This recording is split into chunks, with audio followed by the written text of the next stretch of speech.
কিয়ামতে আল্লাহ তিন ব্যক্তির উপর দয়া করবে না। এর মধ্যে একজন হচ্ছে যার পায়ের নিচে, টাকনুর নিচে প্যান্ট পরেছে, জামা কাপড় পরেছে। জুলাইখা কি কোনোদিন অন্তরে কষ্ট পেয়েছে? আমার বাচ্চার সাথে তো আল্লাহ কথাই বলবে না। এদেশের আব্দুল্লাহ, আব্দুর রহমান, আব্দুর রহিমরা, এদেশের জামশেদরা কি কখনো এরকম নিজের বাচ্চার টাকনুর নিচে প্যান্ট দেখে কি কখনো কল্পনা করেছে, হায় রে আমার আদরের সন্তানটার সাথে আল্লাহ কথাও বলবে না, দয়াও করবে না, রে কি করলো আমার ছেলে?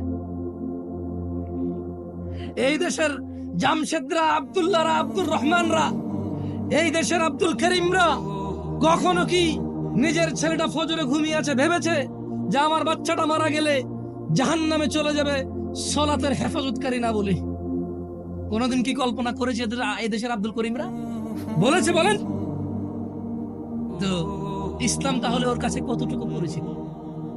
ও ইসলামকে কতটুকু জানে? কিভাবে জানে ইসলামকে সে? আমাকে কি একটু বলতে পারেন আপনারা? যে দেশের ভ্যান ড্রাইভার, রিক্সার ড্রাইভাররা সারা দিন কষ্ট করে 800 টাকার জন্য, অথচ ফজরের 2 রাকাত সুন্নাত দুনিয়াতে যা আছে এর চাইতে বেশি, সে ফজরের 2 রাকাতে যায় না, 800 টাকার পিছে ঘুরে। কোনদিন কি এদেশের আমার দরিদ্র মুসলমানরা কি ভেবেছে যে দিনে 12 রাকাত সুন্নতে মুআক্কাদা, ফজরে 2, জোহরে 6, মাগরিবে 2, ইশায় 2, এই 12 রাকাত সুন্নত যে পড়ে আল্লাহ তার জন্য জান্নাতে ঘর নির্মাণ করে, কয়জন নিয়েছে বেনিফিট? কতজন ইসলামে এটা বুকে লালন? আমরা ইসলামকে কিভাবে জানি?